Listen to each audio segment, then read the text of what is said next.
భగవంతుని అవతారం వచ్చునదే భక్తుల కొరకు.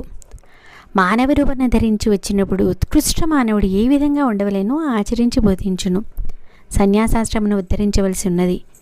తను సన్యాసి కావలేనన్నా తనకు కూడా ఒక గురువు కావలేను. ఆ గురువు బహుయోగ్యుడై ఉండవలేను.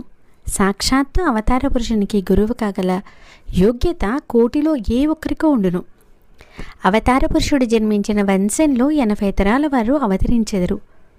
ఆ వంశమునందు విశేష పుణ్యము రాసులుగా పడి ఉండవలెను.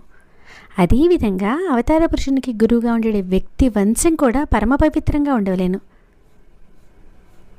తాటంకపురమున వాజపేయానుజులు వారి వంశమునందు మాయణాచార్యుడనే మహనీయుడు జన్మించెను. అతని భార్య పేరు శ్రీమతి. వారు పుణ్యదంపతులు. వారు దరిమిలా నందికొట్కూరు ప్రాంతమందలి మంగళాపురం నందు జీవించసాగిరి.